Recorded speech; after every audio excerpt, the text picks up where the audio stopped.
asalaamaaleykum mbokk yi ñu lay nuyu ku nekk turam ak santam dem mbégte tey di toog si studio i rajo ITV am nag Ibou Fall di xew jamono di wax ne xamante ne moom moo xew ci réew mi actualité bi di ko commenter di ko analyser Ibou Fall ñu lay nuyu di la ñaanal bëccëgu jàmm ak salaam.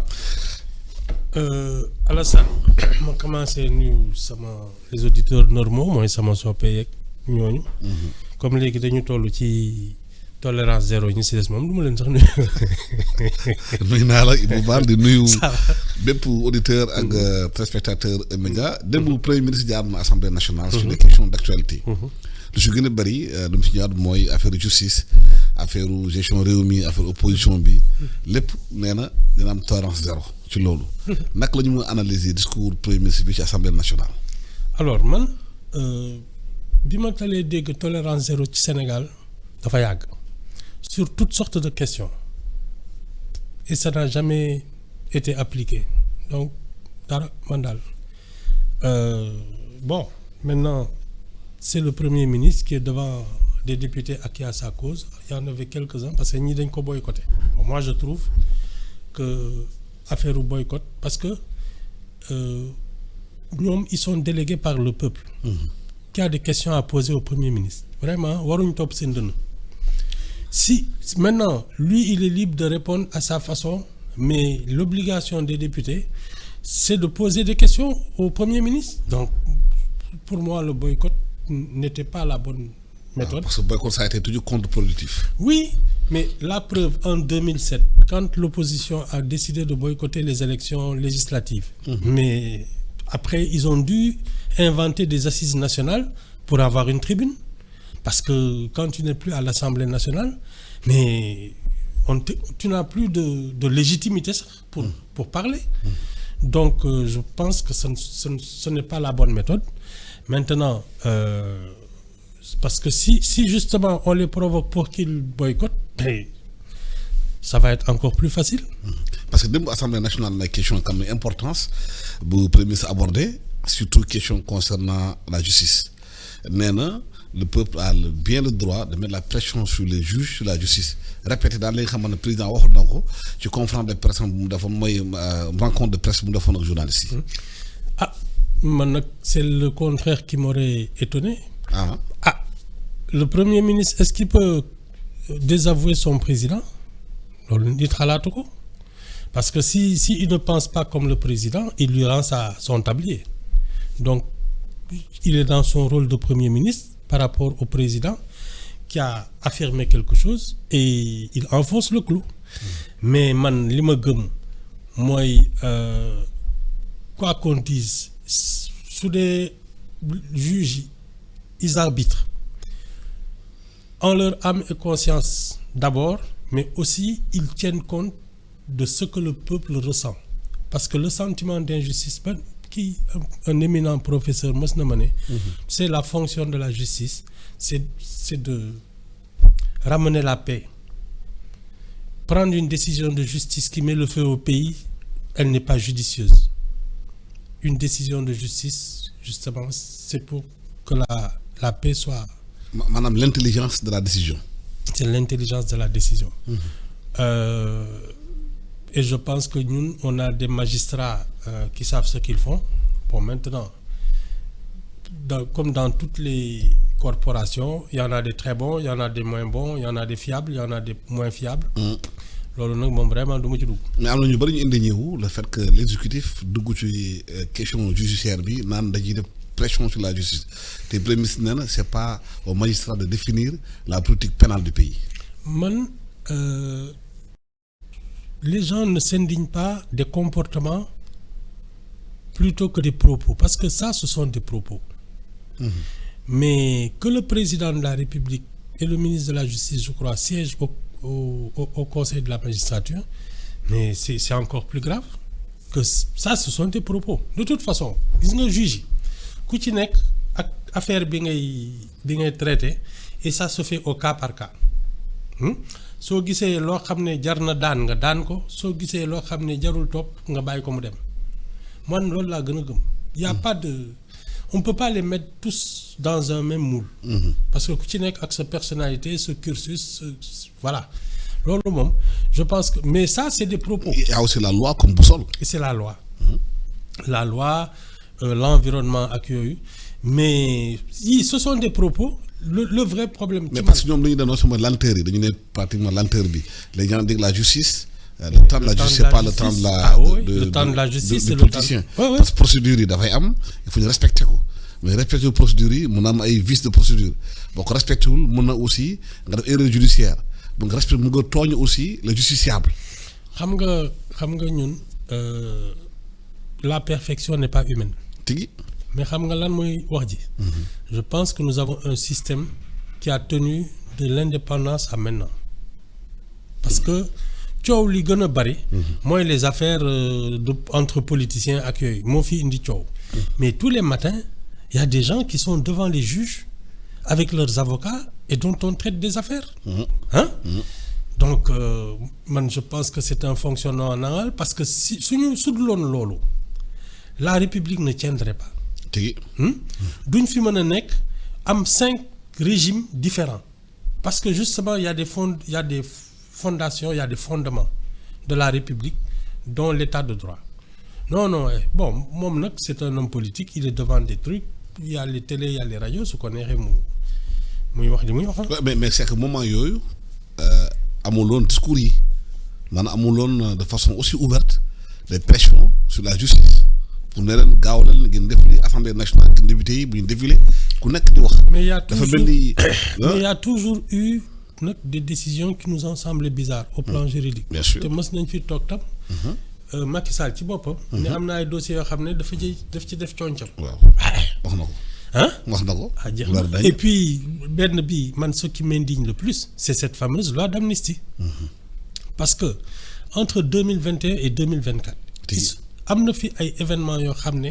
ça relevait de la justice. justice moo ko naroon éclairer ñu xam kan moo def lan ki tooñ ñu daan ko ki tooñ ñu bàyyi ko mu dem. les hommes politiques sont passés par-dessus la justice ñoom ñoo établir coupable yi établir innocent yi dugal ñii génne na ak yooyu donc vraiment y a rien de nouveau. mais lan moo tax justice di nangu loolu. seen cër la xam nga man outrage à magistrat laay réew mi moo leen ko jox. outrage à magistrat lay bañ de. jox leen constitution bi moo leen protéger aussi juge. non tu sais parce que xam nga lan moo ñu tënk ñu ñëpp. chacun doit prendre ses responsabilités. tigi. ku jëlul ses responsabilités nag ça se répercute sur tout l'ensemble. man je trouve qu'il s'est passé des événements qui relevaient du droit de la justice. Le droit devait être dit. Maintenant nag comme l'exécutif a l'habitude de se mêler de tout ñoom ak les députés à l'époque c'était pas la même majorité. C'était l'APR qui était à la majorité. ñoom ñoo jël ay décisions di amnistier di def lii di def la léegi yooyu ça ne date pas d'aujourd'hui. loolu moo gën a garaaw lii ils ont fait le travail des juges loolu kenn mënu ci dara man kay. loolu weesu tamit am na aussi yeneen question yu premier supposé mooy affaire chroniqueurs yi ñu nekk ci. sama compagnie gi waaw nee na non dafa am chroniqueur ak chroniqueur. xam nga. di xamante ne ay journalistes lañ def seen métier def chroniqueur. comme ça rien à voir xamante ne ñoom xamuñu formation toog ci rajo di wax la neex. loolu tamit quelque part est-ce que amul responsabilité nguur gi ci loolu. di xamante ne pëcc xoo bi xaw ci presse bi ku yeewu rek yore sa mbagg ñëw toog si rajo wax te rajo yi am ay cahier de charge am ay aussi responsabilité yi war a assumer. mais xam nga on ne peut pas non plus faire l'économie de la bataille d'opinion. parce que tam ñun ñëpp d'accord ñu ci ni ñuy doxalee réew mi et ça c'est un débat public. léegi lii problème bi mooy niveau débat bi. moo jar a wax. mais le niveau du débat il reflète li xew ci dëkk bi am na benn journaliste. le niveau de la société. le niveau de la société et même du débat. public. Politiciens yi li ñuy waxanteeg yooyu. saagante yeeg yooyu seen biir waaw. mës naa lire benn c'était une étude sur la télévision ça fait très longtemps. waa ji ci préface bi xaw ma ci entre bi dafa ne faites-nous de la grande actualité nous vous ferons de la grande télé. tigi ah oui. c'est tout c'est-à-dire que si su dee yow yow mii di commenter actualité beeg yooyu ay saaganteeg ay dóor nga mën a commenter où tu te tais où tu commandes ce qu'il y a sous tes yeux léegi nag su dee bés bu ñu toogee ñun les hommes politiques parlent d'éducation de développement de problèmes d'émigration ak yooyu di ci débat di ci wut ay solutions di ci kii su boobaa chroniqueurs yi ils vont débattre de ces questions là xam nga li ma la wax mais comme ñun suñu politique fait divers la ñi koy commenter it on dirait des faits diversiers. waaw mais justement Ibou bu ñu xuusee boobu da ngay dem beaucoup plus loin. dafay mel ni éducation bu ñu yoree. dañ jógee ci kër yi. ba dugg ci politique bi. parce que li nga yaroo sa kër moom nga génne ci biti. moom la de comme politiciens yi ñoom bu fekkee ñu si gën a bëri dañu yaroo kër yi ay saaga yooyu moo nekk ci kër yi. culture amu fa. c'est exactement ça kulli xaalin wax jooju mooy nekk ci mbedd mi. ah oui c'est exactement ça amul leneen parce que ki nga xam ne xam-xam lay waxee. vraiment su dee ñi nga xam ne ñoom ñooy wax ci réew mi les décideurs ñoom xam-xam la ñuy waxee ñi nga xam ne dañ koy commentaire soo amulee seen niveau. doo mën a wax doo ci mën a wax. tigi léegi nag daaga sante moom ñëpp mën nañ ko su dee actualité bi daaga sante la commenter ko it loolu la rek. mais am na aussi responsabilité des médias quelque part booy ubbi sa rajo tamit da nga war a élever le débat war a tamit quelque part. permettre lu ñuy wax ci mbedd mi rek jox ko ci rajo yi kon nga jarul ubbi rajo. mais tam su dee yow da ngay ubbi sa rajo dénk ko ñoo xam ne enfin di invité ñoo xam ne li ñuy wax 10 personnes ñoo ko la xaj seen bopp la grande partie de la population lii ça ne les intéresserait même pas. parce que nañu waxante dëgg. ñun fii waxtaanu grand place la ñu xam. soo fi bëggee nekk di naan way économie bi fii day yéeg fee kii yooyu. ak notre diplomatie ni ñu waree kii mais attends kenn du la déglu. waaw mais am responsabilité fii kii sàcc la kii dëmm la. mais da nga am responsabilité gars yi départ.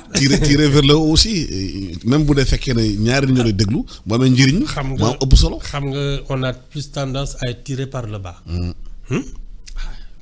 parce que tam force d'attraction yi ñaar la su dee yow kese mën nga xëcc tout un peuple par le haut loolu c'est un talent. mais loolu c'est le travail de l'élite. mais diriger réew mi xam nga ñoo jiitu. ñoo war a wane yoon bi. non xam nga l'élite ci man elle n'a pas été protégée par les institutions parce que c'est pas n'importe qui devait être sur la scène publique prendre des responsabilités même faire de la politique. voilà et même faire de la politique responsabilité politique dafa am lu mu laaj. su dee nag ñun nos institutions ont permis que n'importe qui fasse de la politique et soit chef de parti et puisse siéger autour d'une table de conseil des ministres mais c'est fini. mais est-ce que foofu la ñu war a gisee l'importance ba ñuy wax ci rationalisation de l'espace politique bi président de proposer ñu xoolaat parti yi parce que 800 et quelques partis dans un pays kenn xamul leader yi. waaw mais parti yóbbaale ba coalition yi. taf yëngali Alassane c'est pas seulement ce que tu dis mais c'est qui le dit qui compte aussi. parce que su dee yéen vous avez un comportement exemplaire. effectivement vous pouvez faire le ménage voilà. donc la difficulté mooy ñiy wane yoon bi est-ce que ñoom. yoon bi mënu nañu ko xam nañu yoon bi. voilà c'est ça. est-ce que bu ñu wax di gëm. c'est ça. de par le passé de par seen comportement. exactement ça da ngay am histoire ñu ñëpp fii la ñu fekk. donc si un comportement a été répréhensible yow nga am comportement boo xam ne ñëpp a ko ñaawlu soo xëyee bés tey nañu na ñëpp jub mais ça va les gens y en a qui ne t'écouteront pas. mais est-ce que loolu mooy problème réew mi boo jiitoo bëgg a diriger. gars yi bu ñu xoolaatee sa gi de waay kii lu muy wax. on a un problème de crédibilité des leaders. am na ñoo xam ne suñu waxee tu peux les croire am na ñoo xam ne doo leen déglu doo ko fa xaar sax. parce que dañu comporté woon la. c'est ça. ak seen taxawaay. c'est ça. moo tax de kenn du leen gëm si lu ñuy wax bu loolu weesoo am na aussi arrestation commencé fond Covid 19 bi. gis nañu arrestation yu bëri artistes yi l'homme de culture yi d'âge ak yooyu ñëpp ñu ne di convoqué leen arrêté ci fond Covid bi. si dee dafa am xam nga wax nañ fi yaayu une inspection. qui avait fait des recommandations wax ne lii ak lii am na. ay rapport ay malversation ak yooyu. c'est la suite logique.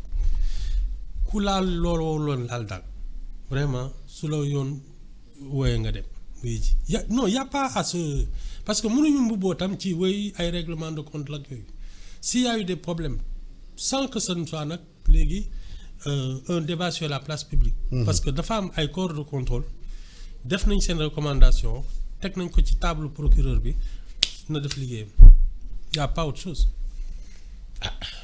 mais est-ce que justement la façon nu ñu koy defee nu ñu koy médiatiser ensuite politisation bi am ci ginnaaw ci dossiers yi moo tax affaire yi polio.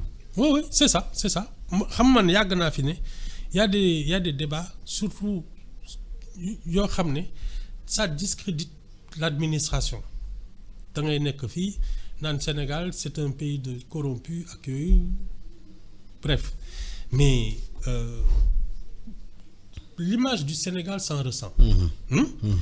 lan mooy dëgg ci man mooy les corps de contrôle font leur travail la justice fait son travail c'est pas un débat ça doit être le fonctionnement normal d'un pays jarul waxtaan parce que comme on dit xuloo dee réeral dëgg sàcc nga duma sàcc ma kii j'ai un rapport machin kii ak yooyu les gens vont se dire lii fu mu jëm tandis que si ce sont les gens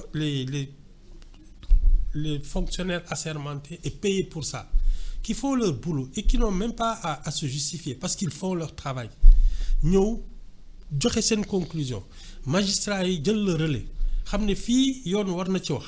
mais je vois même pas pourquoi on va en discuter. jarul wax problème bi mooy nag c'est que yenn saa dañuy def rapport defar lépp mais du am benn suite. Sénégal réew mi ñaata rapport moo fi am ci réew mi teg ci coonc. waaw xam nga def nañ ko. ci alal réew mi la. c'est ça xaalisu sénégalais yi la parce que boo jëlee dërëm bu gën a ndaw ci bien public bi rey nga xëy na 10 sénégalais xam nga xaalis war na ñëw si ñoom. est-ce que le fait ñu téye rapport yi di ko politiser te tamit politiciens seen bopp bu ñu amee rapport si yow ñu téye rapport bi santaag la nga ñëw rejoindre la indi leen ay militants ñu bàyyi la nga ngay doxal. est-ce que loolu mooy indi problème réew mi. c'est ça de en tout cas et puis xam nga. ingérence du utiliser pour des chantages politiques. parce que ingérence boobu mooy tax su dara xewee nit ñi di werante. naan est-ce que du règlement de compte ak yooyu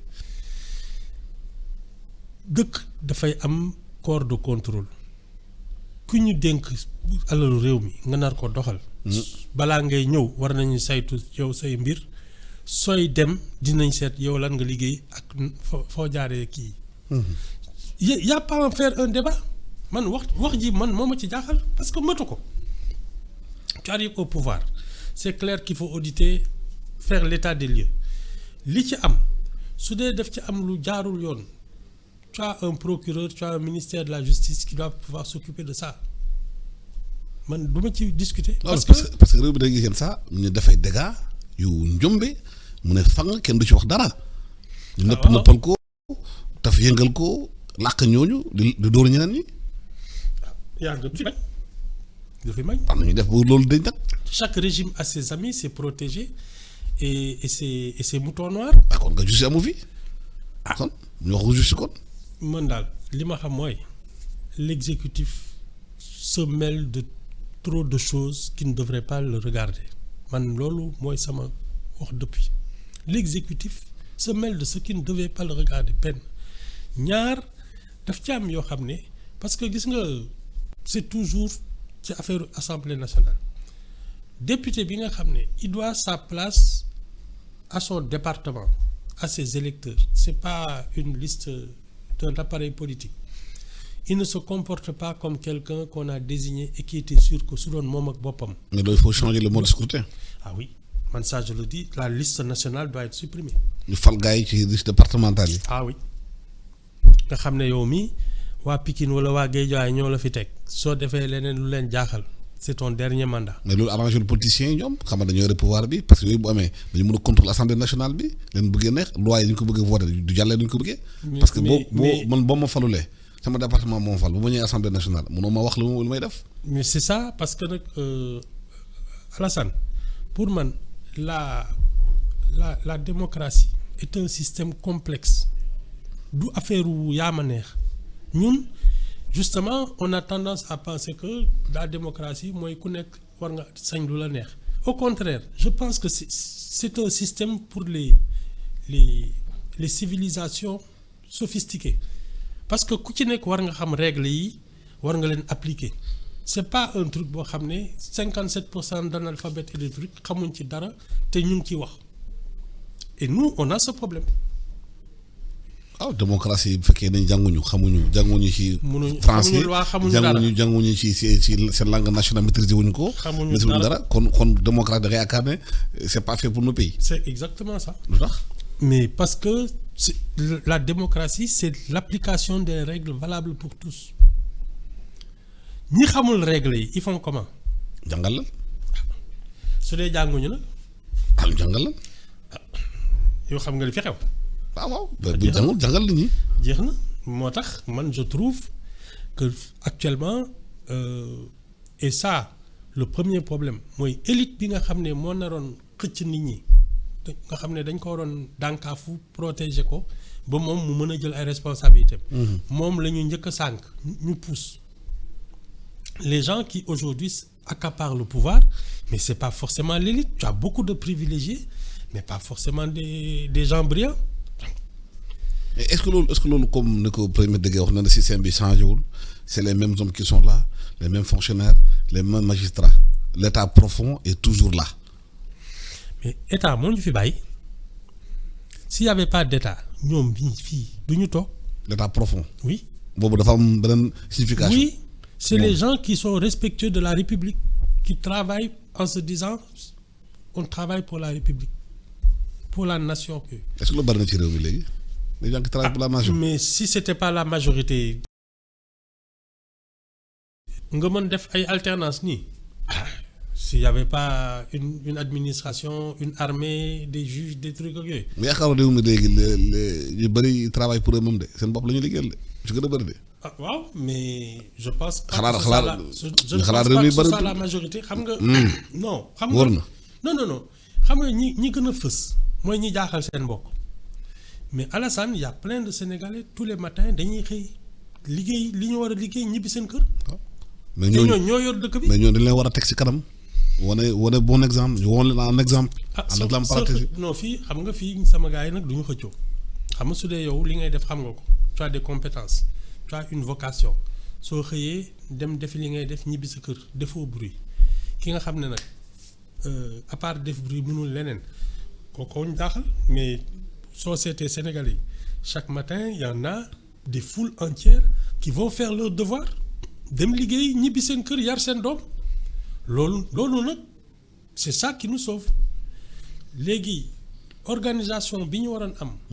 parce que ñun c'est pour man la scène politique est polluée par des gens qui ne méritaient pas d'y être. tigi. loolooy suñu problème. il faut li ñu war a def nag pour changer loolu est-ce que rationalisation des partis politiques. ci la bokk dafa war a dañ ko war a teg ci yoon de scrutin képp. ñu defar ay lois. génne exécutif. bu Alassane demee élection amul 1% ñu génne ko waaw. parce que la liste nationale là c'est la colonne de l'exécutif à l'Assemblée nationale. tigi. dañ ko war a dindi ay conseil de la magistrature les promotions de magistrats yooyu c'est la famille judiciaire. Le conseil économique et social qui regroupe la société civile maanaam ceux qui animent la vie économique et sociale. C'est une institution qui doit être forte. dindi nañ ko. Que tu sois député c'est-à-dire chargé de surveiller l'exécutif et ensuite maire c'est-à-dire chargé de l'exécutif local territorial. C'est inadmissible. C'est pas logique. Parce que tu peux pas être juge et partie. li ñu war a réformer dafa bari. mais la moo tax ba loolu réformer wuñu def nañ assise fii nationale wax ci loolu yëpp li nga wax fii ñun on a diagnostiqué no moo xam la moo tax dëkk bi feebar ak lan ñu war pour dëkk bi wër dafa assise de la justice mais la moo tax yooyu bu ñu ko defee ba pare dafay mel ni mosuñu def dara. dañuy wax nii rek parce que dafa am décision yoo xam ne dafa une bonne conscience après ñu jàll ci leneen. am na décision yoo xam ne soo ko naree jël tu te poses peut-être la question de savoir qu'est-ce que ça va me coûter pour les prochaines élections. mais réew mi nag dans tout ça le pays. le pays kat dañ teg la suñu tànk di seetaan. waaw réew mi nag boo réforme yi nga war a def boo ko def ci réew kan moo koy defar. ah waa Sénégal bés bu ñu bëggee defar seen dëkk kenn du leen ko wax. mais xam nañ ko est-ce que jàngal nañ ko. seen affaire la. est-ce que le fait de maintenir aussi quelque part population bi dans l'ignorance dans la pauvreté et dans les urgences xamante ne nguur bu nekk dafay xaw a téye ci loolu du tax nit ñi du ñu xam li leen war du ñu xam seen devoir du ñu mën a laaj. c'est ce qu'on appelle avoir du bétail électoral. waaw am na ci ñoo xam ne c'est de la main d'œuvre gratuite am na ci ñoo xam ne voilà tu as parce que ku ñu yar ba nga jàng ba nga am métier ah ngelaw du la këf soo xëyee xam nga li ngay def kenn du la dugal ci dara mais su dee yow saa yoo yeewoo yaa ngi seet kan moo lay yilif pour nga mën xam fan ngay taxawee ci dëkk bi ça c'est un problème. mais loolu est-ce que conséquence bañ a investir ci éducation maanaam lu ñu war a def duñ ko ci def nit ñi duñu xam bañ ñàkk xam boobu moo tax nit ñi mën a toog seen kaw. la plus grande plaie. ci man ci nii. c'est justement l'ignorance et la mauvaise éducation ñoom ñaar sax ñoo ànd. xam nañu loolu réew mi xam nañ ko lu tax duñ ko faj. xam man daal kenn faluma du ma ministre de l'éducation du ma président de la république. waaw su may xëy li xew sama kër daal mën naa ko lijjanti li si des nag vraiment. mais mën nañu wax ci réew mi ne réew mi buñ jaaree fii joxe piste de réflexion. xam nga fii depuis xaw ma ñaata temps ñoo ngi toog fii ñu may saaga matin midi soir. ah waaw mais loolu. waaw tolérance zéro. ça devrait commencer comme ça xam nga xalaatoo sax ne dinañ fekk ay nit ñoo xam ne man la ñuy saaga daal di leen jëli fi ñu nekk yóbbu leen. voilà même si je portais plainte dara du ci am c'est pas la peine léegi kay yow soo xamee loolu tu restes dans ton périmètre ba kenn fekk la fa. waaw mais réew mi du jar na lu ëpp loolu bu ñu saaga seen yëf la c'est affaire la. ku saaga rek du may la yara sa kër la rek. ah c'est tout. non su dee nag noonu lañ ko jàppee. si tu viens de famille d'insulteurs tu es un insulteur mënoo ci dara loolu kay. mu la yara ci saaga da ngay mu nekk saaga kat. alors su dee yow tu ne réfléchis pas comme ça du sa doxalin du sa laal mais lu tax ngay sonn ci ñu mel noonu. tu vas faire quoi avec. pour les enfants pour réew mi pour ton pays pour l'avenir du pays. donc na ku ne def da nga am responsabilité ci réew mi. non la première responsabilité Alassane pour man mooy yar sa njaboot li si des nag mooy yaa ngi liggéey yaa ngi seet nooy amalee réew mi njëriñ mais nag pas n'importe quel prix parce que ku ci ne tam munoo parce que le problème c'est que daf ci soo ko toppee noonu. dañuy ne kon 1% moom moo war a jël responsabilité pour les 99 autres %. Ça ne marche pas comme ça que chacun prenne ses responsabilités. mais ku nekk bu toogee bañ ci dugal loxoom bañ a wax ci réew mi bañ a indi li xam-xam ci réew mi kan lay réew mi di génn ci guut. dama ne la yow defal li nga war a def ki deful li mu warul def affaire am la tu connais y a une histoire qu'on raconte. benn incendie benn picc ñëw day ñëw dem tànq ndox ci gémmiñ gi. colibri ko sotti waaw soit de colibri. waaw ñu naan ko yow li ngay def ni mu ne en tout cas man def naa sama wàll surtout defal sa wàll rek ku deful wàllam tam affaire am la tu n'as rien tu n'y peux rien parce que mënoo dem fekk ay ñoo xam ne dañu lànk ne du ñu amal kenn njariñ sauf si tu as si c'est ta mission régalienne maanaam tey les autorités si elles considèrent qu'on doit mettre les gens au travail interdire li ñu naan tolérance yenn comportement anti sociaux et anti citoyens léegi nga gis ça va marcher droit mais su dee c'est pas dans nos comportements ñun. mais est-ce que boo waxee tolérance zéro doo commencer d'abord dans ton propre camp. ñu ngay liggéeyal. nga xamante ne non zéro la c'est-à-dire ñëpp ci bokk. am na zéro pour ñenn ñi 1 pour ñun ñeneen non. moo tax ma ne naan c'est pas ce que tu dis mais qui le dit ça aussi c'est important.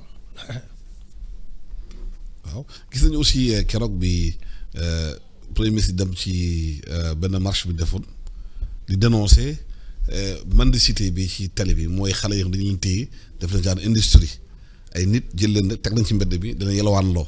même bu day sëriñ la même bu day daar lañ même bu day leneen la te xale yi xëy na jàngatuñ dara ci daara yi ci école yi waaye ci mbedd bi dañuy wut xaalis di leen di traîner loo ci mbedd ba yenn heure yéen saa guddi da nga xale yi ndaw nekk ci télé bi rek tànku nen sa yaram day daw. waaw mais c'est que c'est notre société qui est propice à ça xam nga ñun déjà dans nos coutumes ay affaire sarax ak yooyu dafa bokk ci ñun li ñu gëm sooy sarax nag il faut nga fekk yelwaankat su dee dëkk boo xam ne nit ñi sañ nañu léeg-léeg jël ay 10 mètres bassin dem fekk benn waay bu toog nii rek toog ba jaaxle nga ne ko jàpp parce que sa sëriñ la ko la mendicité n'arrêtera pas. parce que loolu moo tax Sénégal di importer ay mandiants ci réew mi parce que bu ñu gis ci tali bi. Nigérien vendredi bu ne nit ñi dañuy raakaaju di joxe. waaw Nigérien yi ni ñu bëri ci réew mi dafa doy waar. ci partout Blaise Diagne. vendredi bu ne. ñu def ay seen voile ak yooyu taxaw ñu bëri yolaan ci mbedd bi sax. vendredi bu ne bu leen constaté duñu làkk déggu ca wolof. vendredi bu ne. waaw dañuy sax loué ay séex. ay séex. waaw déet waay. xam nga sarax séex. loué xam. dañuy sarax dañuy luy ay séex.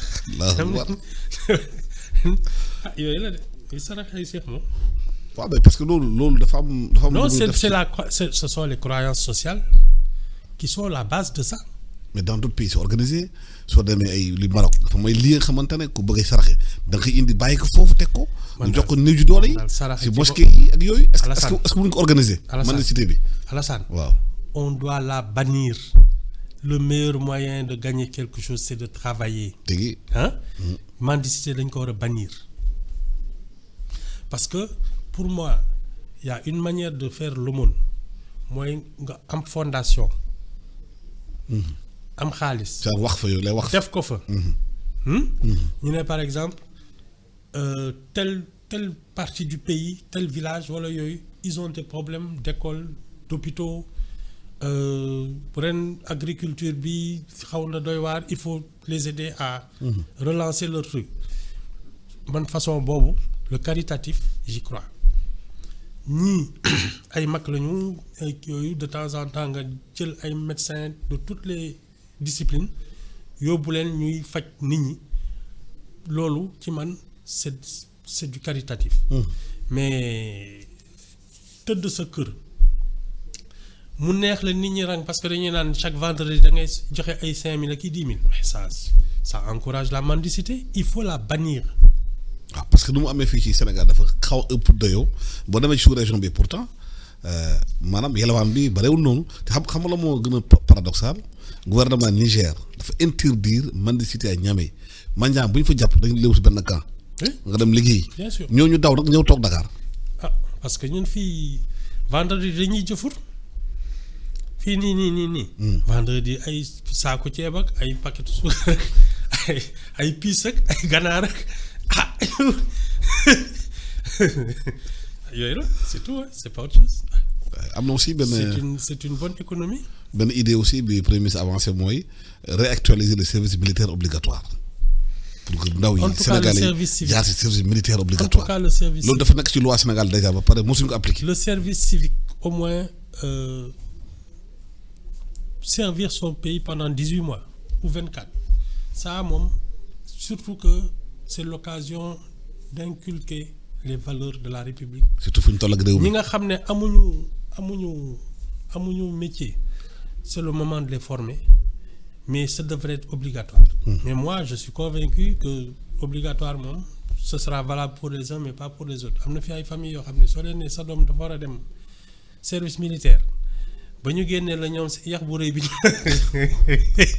mais ça c'est le pays c'est la République. tolérance zéro de mooy li ma la wax rek c'est ça ça n'ira nulle part. parce que loolu dafa nekk ci loi Sénégal te dafa baax ci réew mi ñu jàngal xale yi civisme. amoon na est-ce que vacances yi muy organiser ay camp de vacances. amoon na beneen loi sur les cérémonies familiales mës nañ ko fi appliquer. waa fii de ku la neex bâche. voilà baare télé bi def la neex. voilà surtout boo ñibbisee mag. tegle ay tànk di. jóge mag sax dem baalu ju àq ba pare ñëw di tegaat ak beneen àq bu bees. di baatare toog ñëpp toog ngay joxe ay or ak ay xaalis ak ay kenn xam c'est comme ça. mais il faut bien commencer vous quelque part il faut ñu def dara parce que mënuñ toog rek di daan defoon nañ fii amuñ fii duñu def dara. man daal awma mandat électif sama liggéey yëpp mooy li fi xew ma nettali ko. waaw mais service militaire obligatoire lan lay def ci réew lan importance la am pour jeunesse de. militariser la société pour man d'abord tu grandis parce que am na at yoo xam ne soo ci demee pour jubbanti la ça peut être plus compliqué mais su dee dès le début te xam nga la fonction des internats à l'époque. C'était un peu ça dañ lay dugal ci benn. canevas mode de vie surveillance horaire sa heure yi 8 heures ba 18 heures ngay jàng. Avec des pauses accueil. Xam nga c'est déjà la configuration du monde du travail. Nga tàmm di teel a tëdd di jàng sa kii di def say devoir ak yooyu da ngay xam li nga war a def ça c'était important. Et l'armée en plus inculque des valeurs supplémentaires sur le don de soi ak la patrie ak yooyu c'est encore beaucoup, ça va plus loin. Mais c'est ça qu'on aurait dû multiplier depuis longtemps ay prytanée ay internat ak yooyu. Commencé na armée bi annoncé na benn prytanée militaire en Nder pour les filles. Il en faut dans chaque département.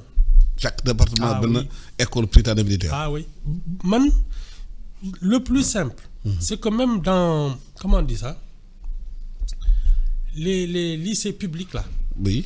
Rétablir d'abord l'internat et ensuite les internes muy nekk une filière militaire par exemple. ñu former xale yi dès le bas âge. Oui. ci primaire ak yëpp. la nu mu tudd. Les classes d'excellence qu'ils aient un régime militaire ñoom ci biir kii bi seen tenue seen yëpp ba pare je pense que on devrait de plus en plus confier la direction des établissements scolaires surtout les lycées yooyu à des militaires pour que au moins la discipline ak yooyu la sécurité booy di bañ traîner ci devanture lycée yi wala ci cours bi. soo amulee kii doo dem permanence wala yooyu mais ça c'est des choses qu'il faut rétablir. Peut-être les militaires retraités mën nañu def liggéey boobu. qui fait l'armée, qui sont là, qui peuvent servir encore. On n'a pas assez de bras. Ben genre corps volontaire des anciens militaires retraités, ils mën a dugal ci école yi. Pour la gestion disciplinaire. Oui, la gestion de la discipline, la marche du truc, et puis une filière d'excellence avec cette option de servir l'administration, mais militarisée. Oui, il y a aussi des lycées d'excellence qui sont créés au Sénégal. Les LUNAC là, commencent à Fatick ak yeneen dëkk yi. Lolo aussi c'est une réponse par rapport à la situation du pays. Il faut militariser cette société. Lolo mom dama ko gëm pour que ceux qui vont dans le service public, Alassane, dafa am yoo xam ne ay transport public, ay l'énergie, l'eau, la santé, même l'éducation, l'administration sur plein de domaines, la rigueur militaire, xam ne yow tu as le sens du devoir. Doo xalaat grève, doo casse augmentation de salaire, doo xataraayu. C'est ce qui nous manque. Ñun léegi dañu gaaw a yebbeeku. Woyaa yooyu moom dañ ci gaaw. Non. Mais et les villes garnisons yi nga doon wax ci région yi. Par rapport à la sécurité yi nekk ci rajo. En plus sur les frontières. boori Kédougou boori kii parce que temps ñu ngi dégg ay attaques yu am foofu temps yëpp ñu ngi dégg attaques à main armée dans certains hôtels yooyu ak affaire yooyu. dafa mel ni dafa may ay nañu bàllu kaddu ji ay woyu dugg ci dëkk bi yore ay armes di attaquer hôtel di attaquer kii. Touba Gaz, Touba kii temps yi passé. Tey rek wala dans les journaux là un groupe de 10 personnes armées. Ville garnison en plus. Xam nga armée dafa am ay spécialité. Est-ce que loolu c'est pas des signes, c'est pas des alertes par rapport à la sécurité du pays. C'est le laxisme rek. C'est le laxisme parce que fii il y a des renseignements, il y a toutes sortes de choses, des enquêteurs recueillis qui peuvent te permettre suñu jubloo ci benn sujet fii ku fi rëcc ci police la neex. Les renseignements là, ñun on a toutes sortes de renseignements militaires, police, gendarmerie, lu ne. Si tu passes ay douane ak yooyu. soo rombee renseignements yi nga xam ne ponkal nga. Non pour man surtout que les villes garnisons là chaque domaine peut avoir une spécialité. Je pense que non, c'est comme les Britanniques, c'est comme toutes les choses. Mais un pays s'organise. On spécialise les régions quoi, en fonction de notre potentialité. Le potentiel et surtout l'activité militaire. Il y en a différentes. Il y a des médecins, il y a des ingénieurs génie militaire, ku ci nekk mais nga xam ne ñii c'est de l'administration, de la comptabilité. Il y a de tout dans l'armée. Il faudrait pouvoir avec des villes garnisons avoir des instituts supérieurs militaires pour ça, qui forment les officiers à une filière. Parce que je ne vois pas de gisuma échappatoire. Il faut que nous comme nous sommes tous des républicains. République moo ñu war a gën a ñor. Parce que leneen lu ñu fi jéem dañuy nax suñu bopp. Les petits pays faibles là nga xam ne amul discipline amul dara mais ils vont disparaître. Il y a aussi une question de sécurité bi posée au temps yi bi ñenn ñi teg ko ci kaw taal bi nee nañu la police a décidé ñu dindi 312 volontaires nekkoon ci police dañu nee nañu est-ce que ñooñu nag bu leen formé woon nañ leen ba pare. au maniement des armes nekk police ak yooyu. est-ce que du mënu créer insécurité. ah c'est faisable parce que fii mës na fi am. parce que xam dañu ñàkk seen liggéey te mun a xam nañu nag luy arme nag. en tout cas mës na fi am benn genre gang boo xam ne c'est d'anciens militaires qu'on avait libérés ñoom ñoo mujjoon former on avait un ou deux yoo xam ne dañu mujj former ay bandes yu attaqué ak yooyu nee naa la borom fetal kenn du ko tàppaas c'est des trucs yoo xam ne.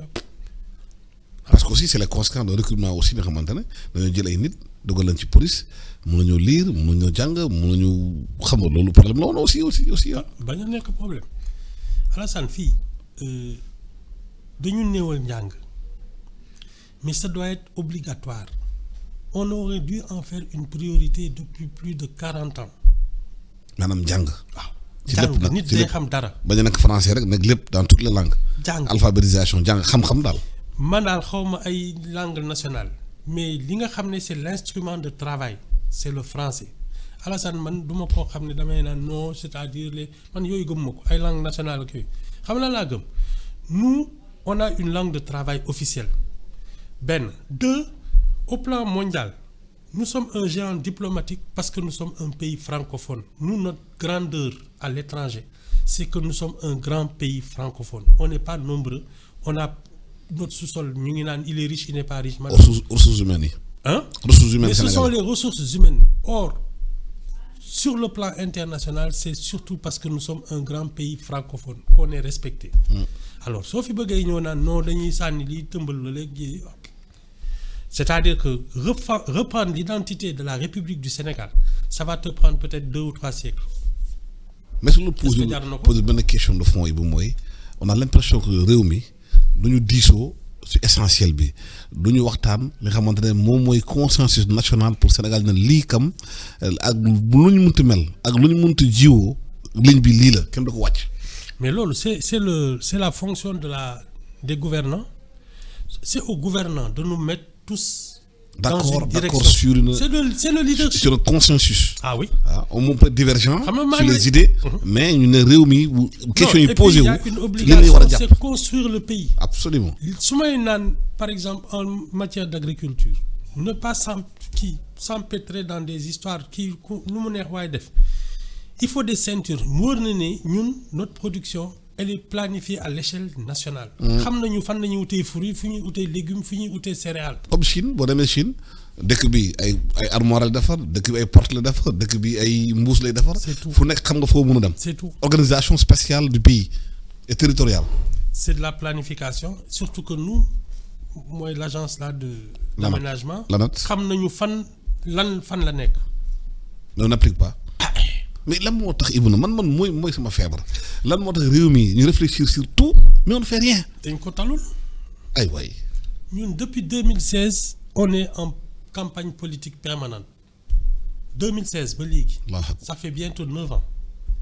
mais dans tout ça les Sénégalais qui sont dans la pauvreté qui se battent qui veulent s'en sortir qui n'arrivent pas à s'en sortir est-ce qu'on pense dañu leen di xalaat ñoom est-ce que opposition pouvoir dañuy xalaat Sénégalais ñoo xalaatul seen bopp d'abord. musiba la moom. c'est ça. képp la ñu am il faut maa lay gërëm. d'accord ba suba ak jàmm. ñaanal bëccëgu jàmm ak salaam ñaanal auditeurs yi di ko ñaanal tamit ñi nga xamante ne ñoo nekk ci technique bi Amady Sy ak Dami ak Charles ñoo nekk jàmm.